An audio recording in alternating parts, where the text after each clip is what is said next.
Okay class 9th आइए आज से आपके वीडियो भी स्टार्ट करते हैं। मैंने कल से प्रॉमिस किया था पर मैं थोड़ा सा लेट हो गया। आज से स्टार्ट करता हूँ, कल थोड़ा टाइम कम मिला। ठीक है, तो आपका मेरे पास बुक नहीं है तो जितना मुझे पता है मैं वैसा करा देता हूँ आपको। पहला चैप्टर है आपका रियल नंबर। देखो दो तरह के नंबर होते हैं, 9th क्लास का समझा रहा हूँ मैं। दो तरह के नंबर होते हैं, एक होते हैं रियल नंबर, एक होता है इमेजनरी नंबर। रियल नंबर कौन से होते हैं? जो रियल में एग्जिट करते हैं, जैसे सारे इंटीजर्स, सारे ऑड नंबर, सारे इवन नंबर, सारे होल नंबर, सारे नेचुरल नंबर, सारे रैशनल नंबर, सारे इरेशनल नंबर, ये सारे के सारे रियल नंबर है। और इमेजिनरी नंबर कौन से? जैसे अपन एज्यूम करते हैं लेट उसकी एज एक्स मानी, वाई मानी, वो इमेजिनरी नंबर। समझ में आया कि नहीं आपको? इस तरीके से तो रियल नंबर वो सारे नंबर होते हैं, है ना। रियल नंबर आपके नेचुरल नंबर भी हो सकते हैं, नेचुरल नंबर जैसे कि 1 2। सबसे स्मॉलेस्ट नेचुरल नंबर कौन सा है? 1। होल नंबर, सबसे स्मॉलेस्ट होल नंबर कौन सा है? 0। इंटीजर,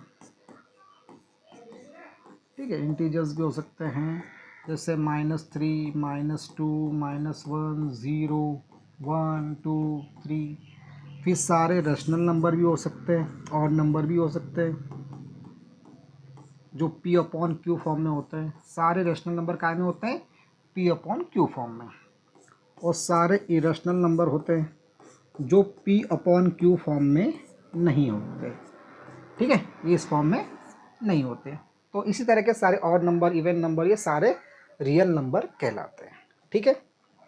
चलो अब आपको मैं बताता हूँ इस चैप्टर में आपको करना क्या है। ठीक, ये सब तो रियल नंबर हो गए। अब जैसे आपकी शायद एक्सरसाइज है, कौन सी एक्सरसाइज आपकी? 1.1। उसमें पहला क्वेश्चन ये है कि ज़ीरो प्रूफ करना है कि ज़ीरो रैशनल नंबर है कि नहीं है।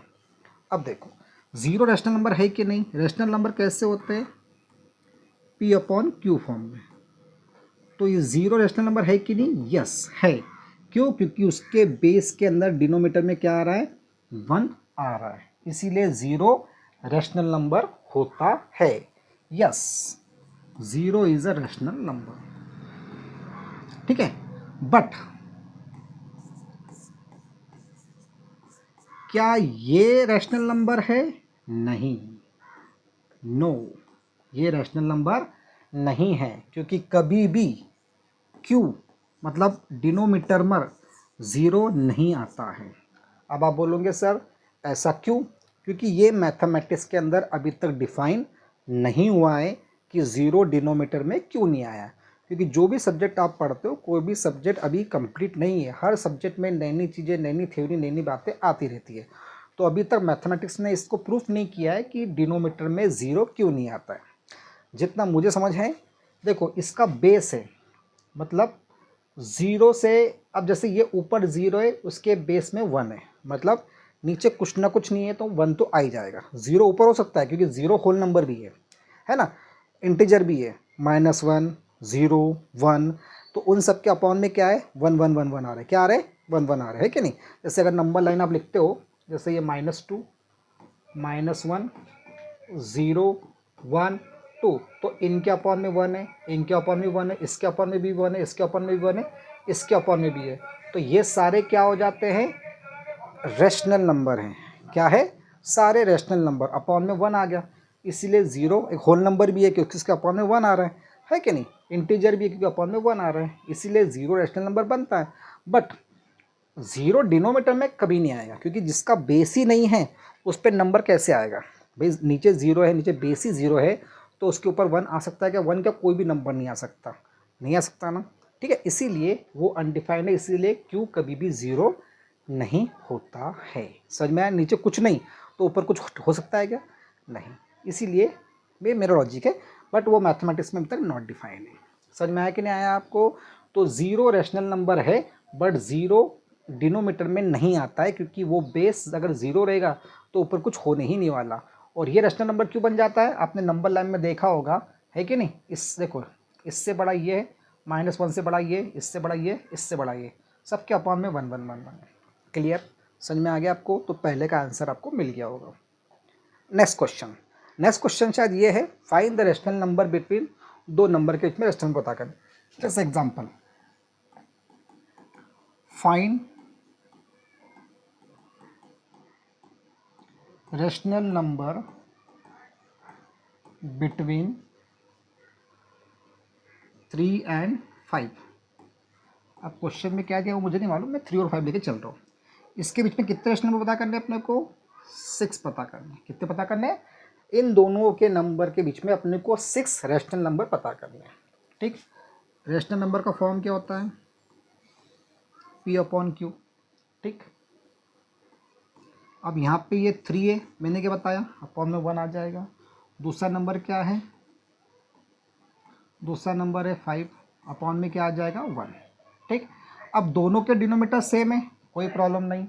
अब कितने रेशनल में पता करने अपने को? 6 पता करने हैं। तो जितने पता करने हैं उससे एक ज़्यादा लेंगे। तो मैंने दोनों को 7 से मल्टीप्लाई कर दिया, इधर भी इधर भी।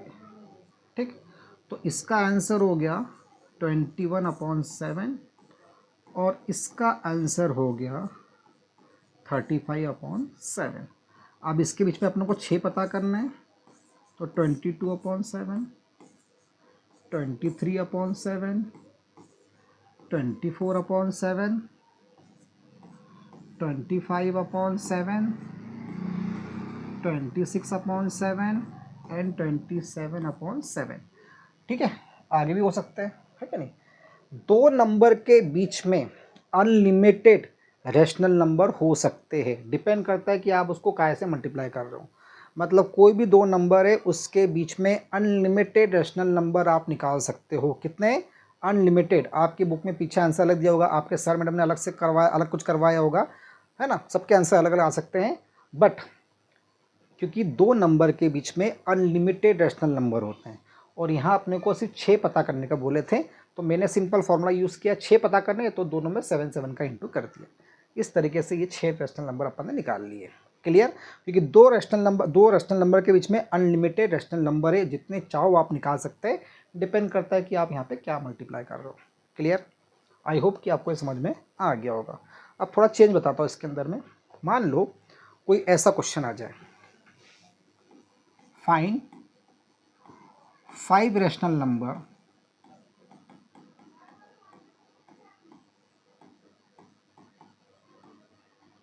Between 2/3 and 1/4।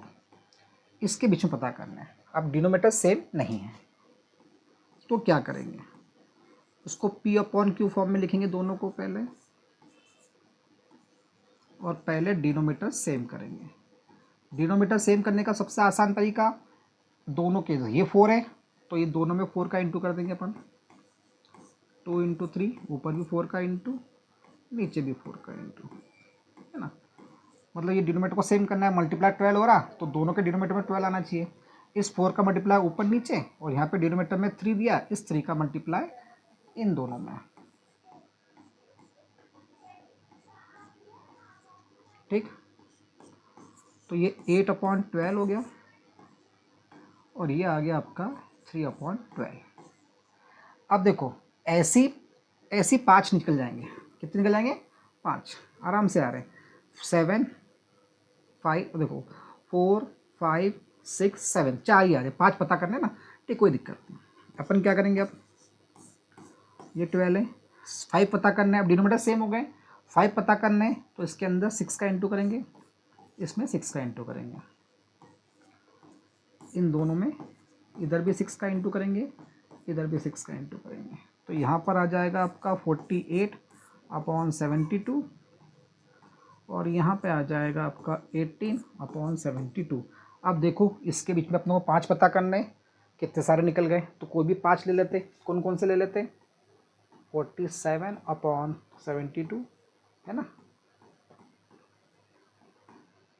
दूसरा ले लेते 46/72, फिर 46/72, 46/72 और 45 होगा, ये 44 होगा और आखिरी में आएगा 43/72। समझ में आया कि नहीं? तो इस तरीके से पहले डिनोमिनेटर सेम कर लो और जितने पता करने उसका एक जाता मल्टीप्लाई करके उसका आंसर अपन निकाल सकते हैं। क्लियर हो गया ये भी आपको? ठीक। अब एक और प्रॉब्लम, एक और तरीके के रेशनल नंबर होते हैं जो शायद सेकेंड एक्सरसाइज में है। जैसे यहाँ पे दिया है 0.72, दोनों के ऊपर बार दिया है। ठीक, अपने को पता करना है इसको P/Q फॉर्म में चेंज करना है। काय में चेंज करना है? रेशनल नंबर में चेंज करना है। तो कैसा लिखेंगे? P/Q, ये 0.72। अब ये बार हटाएंगे। बार हटाने का मतलब कि बार इससे लगता है क्योंकि वो नंबर बार बार आ रहे हैं। जितनी बार आप उसको ज़्यादा कर सकते हो, कम कर सकते हो, ज़्यादा कम आपको कर सकते हो, जितना आपको लेना है। अब बार हटाया तो 72 को मैंने 2 बार और लिख दिया, 2 बार उसको रिपीट कर दिया। ये बन गई आपकी इक्वेशन फर्स्ट। ठीक है, क्या बन गई? Equation first. ये बार हटाया तो उसी 72 को 2 बार लिख दिया। अब क्या करेंगे? ये पॉइंट है, पॉइंट के बाद अगर सिर्फ एक ही नंबर रहता तो 10 का मल्टीप्लाई करते हैं। पॉइंट के बाद 2 नंबर है तो 100 का मल्टीप्लाई करेंगे। पॉइंट के बाद 3 नंबर है तो 1000 का मल्टीप्लाई करेंगे। तो यहाँ पॉइंट के बाद कितने नंबर है? 2, मतलब 2 0 है ना। तो क्या करेंगे? 100 मल्टीप्लाई बोथ साइड। ठीक, तो यहाँ पे हो जाएगा आपका 100 इंटू P/Q और यहाँ पे हो जाएगा 0.72 72 इसमें भी 100 का इंटू करेंगे। अब ये हो जाएगा आपका 100 P/Q, मतलब इसी के अंदर इंटू करना है पहली इक्वेशन में। अब यहाँ 100 का मल्टीप्लाई करेंगे तो ये पॉइंट 2 आगे आ जाएगा, 2 0 है ना, तो ये पॉइंट को 2 आगे लेके आएंगे। तो यहाँ पे हो जाएगा आपका 72, वो पॉइंट यहाँ पे आ जाएगा, उसके बाद 72 72। ये बन गई आपकी इक्वेशन सेकेंड। अब क्या करेंगे? इक्वेशन सेकेंड में से इक्वेशन फर्स्ट को क्या करेंगे? माइनस करेंगे, मतलब इसको इसमें से, इसको इसमें से। अब यहाँ पे क्या है? 100 P/Q, तो -1 P/Q। यहाँ पर आएगा आपका 72 माइनस करके यहाँ पे आ जाएगा अपना 0.7272। ठीक है, समझ में आया ना? इसमें से इसको माइनस, इसमें से इसको माइनस। अब आप बोलोगे सर यहाँ तो 6 बार है, आपने यहाँ पे 4 ही बार लिया। तो मैंने क्या बोला? वो 72 के ऊपर बार था, अपन इसको कम ज़्यादा कर सकते हैं। तो यहाँ पे अपन ने 2 बार लिया, 4 बार, 2 बार लिया है, तो यहाँ पे भी अपन ने सिर्फ 2 बार लिया। अब देखो 100 में से 1 गए तो बचा कितना? 99 P/Q। और यहाँ 72 में से ये 0 माइनस हुआ तो 72 बचा। अब देखो 72 72 72 72, ये पूरा माइनस होकर यहाँ पे क्या बचेगा? 0 0 0। तो यहाँ पे क्या बच गया अपना? P/Q। और यहाँ पे बचा 72, ये पॉइंट के बाद 0 का कोई मतलब नहीं होता है, ये 99 अपॉन में आ गया। तो ये बन गया आपका रैशनल नंबर। समझ में आया कि नहीं आया? इस तरीके से इस क्वेश्चन को अपन सॉल्व कर सकते हो। ठीक है, क्लियर? अब इसी क्वेश्चन को मान लो कि थोड़ा सा मैं चेंज कर देता हूँ, है ना, इसी क्वेश्चन को चेंज कर देता हूँ। जैसे मान लो कि मैंने यहाँ पे 1 लिख दिया। क्या लिख दिया? 1। क्या लिख दिया? 1 कर दिया। और ये 2 के ऊपर बार है तो पहली इक्वेशन जैसी बनेगी वैसी ही बनेगी। ठीक है, बट सेकंड इक्वेशन में चेंज आ जाएगा। सेकंड इक्वेशन में क्या चेंज आएगा? सेकंड इक्वेशन में एक नंबर है जिसके ऊपर बार नहीं है, तो एक नंबर पे बार नहीं है, तो सेकंड इक्वेशन के अंदर यहाँ पर दोनों तरफ काय का मल्टीप्लाई होगा? सिर्फ 10 का मल्टीप्लाई होगा। काय का मल्टीप्लाई होगा? 10 का। तो यहाँ पे भी क्या आएगा आपका? एक 0 कम आ जाएगा और ये पॉइंट कहाँ आएगा? ये पॉइंट यहाँ पर आएगा। ठीक है, ये बन जाएंगी इक्वेशन सेकेंड। अब ये जो पार्ट है आपका, ये नहीं आएगा क्योंकि जब किसी पे बार है और किसी पे बार नहीं है तो वहाँ पे 3 इक्वेशन बनती है। क्या बनती है? 3। पहली इक्वेशन कैसी? वैसी, जिसके ऊपर बार है उसको 2 बार लिख दिया, सेम। फिर सेकंड इक्वेशन क्या बनेगी? सेकंड इक्वेशन बनेगी क्या कि भाई जिसके ऊपर बार नहीं है, एक पे बार नहीं है ना, नहीं है ना, तो एक पे बार नहीं मतलब 10, 2 पे बार नहीं मतलब 100। ठीक है, एक पे बार नहीं तो 10 मल्टीप्लाई बोथ साइड, इसमें भी 10 का मल्टीप्लाई किया, इसमें भी 10 का मल्टीप्लाई किया, तो ये इक्वेशन सेकंड बन गई। ठीक, अब इक्वेशन थर्ड क्या बनेगी? इक्वेशन थर्ड बनेगी पॉइंट के बाद 3 नंबर है ना, कितने नंबर है? 3, और बार है या नहीं है उससे अपने को कोई मतलब नहीं। पॉइंट के बाद 3 नंबर है मतलब 3 जीरो, तो 1000 multiply both side, 1000 multiply both side, तो यहाँ पर हो जाएगा, और मल्टीप्लाई क्या में करना है? इक्वेशन फर्स्ट में ही करना है। तो यहाँ पे पहले मैं इसमें 1000 का मल्टीप्लाई किया, और यहाँ पे क्या है 0.727272, इसमें भी 1000 का मल्टीप्लाई कर दिया। ठीक, अब इसका आंसर क्या आ रहा? 1000 P/Q, और यहाँ पर 3 नंबर बार बढ़ जाएंगे तो पॉइंट यहाँ पे आएगा 727, है ना, फिर यहाँ पर 2727 है ना, ये बचेगा। ये बन गई आपकी इक्वेशन थर्ड। अब यहाँ पर ये आपका चेंज होगा,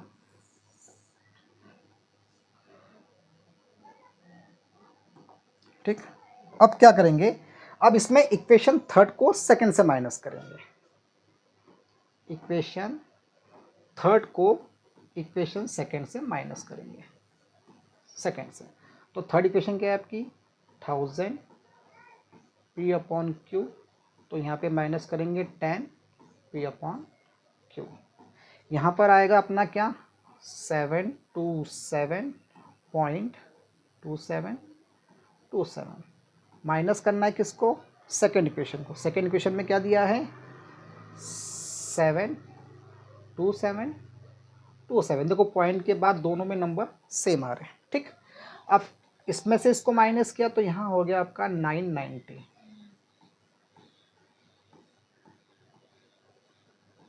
ठीक, अब ये 727 में से 7 गए तो यहाँ पे बचा 720, और ये पॉइंट के बाद इसको इसमें से माइनस करने पे यहाँ पे 0000 बच गया। अब देखो ये P/Q, और यहाँ पर आया 720 अपॉन में आ गया आपका 90, ये 0 से 0 कैंसिल हो गया, तो वो 72/99 बन गया। समझ में आया कि नहीं आया? ये भी यहाँ तक भी सही है, ये भी सही है। समझ में आया कि नहीं आया? इस तरीके से इसमें क्या क्या मैंने, जब आपके पास ऐसे कोई नंबर है जिसके ऊपर कुछ पे बार है कुछ पे बार नहीं, तो पहली इक्वेशन वैसी, जिसको बार है उसको 2 बार लिख देना। ठीक, फिर पहली इक्वेशन वो बन गई। फिर सेकंड इक्वेशन क्या बनेगी? सेकंड इक्वेशन जिसके ऊपर बार नहीं है, 1 पे बार नहीं तो 10 का मल्टीप्लाई बोथ साइड, 2 पे बार नहीं तो 100 का मल्टीप्लाई बोथ साइड, 3 पे बार नहीं तो 1000 मल्टीप्लाई बोथ साइड। तो यहाँ पे 1 पे बार नहीं था तो 10 मल्टीप्लाई बोथ साइड, और मल्टीप्लाई क्या में करना है? इक्वेशन फर्स्ट में। तो इक्वेशन सेकंड बन गई। और थर्ड इक्वेशन में क्या बनती है कि पॉइंट के बाद जितने नंबर हैं उसका मल्टीप्लाई, यहाँ पे 3 नंबर है मतलब 1000 हो गए, है ना, बार है या नहीं को मतलब, पॉइंट के बाद 3 नंबर है तो 1000 है ना, तो 1000 मल्टीप्लाई बोथ साइड, सॉल्व हो गया। फिर थर्ड में से सेकंड को माइनस करोगे तो आपका रैशनल नंबर आ जाता है। इस तरीके से ये मैंने मन से एग्जांपल देके आपको समझाया, बुक मेरे पास नहीं है इसलिए मुझे आपका वो पता नहीं है। आई होप आज जो मैंने आपको समझाया होगा अच्छे से समझ में आ गया होगा। ठीक है, तो अगर आपको मेरे वीडियो पसंद आ रहे हैं तो मेरे वीडियो को सब्सक्राइब कीजिए, ये 9th क्लास के लिए था। मेरे वीडियो को सब्सक्राइब कीजिए, उसे शेयर कीजिए, लाइक भी कीजिए, और कमेंट बॉक्स पे कमेंट भी दीजिए कि आपको कौन सा टॉपिक, अभी एग्ज़ाम आ रही होगी आप लोगों की, तो कौन सा टॉपिक आपको पहले समझना है, तो वो कमेंट बॉक्स में कमेंट भी दीजिए। और मेरे वीडियो के बारे में जो कमेंट करना है आप कमेंट बॉक्स पे कर सकते हैं। वीडियो को सब्सक्राइब लाइक ज़रूर कीजिए और शेयर भी कीजिए। Have a nice day, take care, bye. बाकी मिलते हैं कल।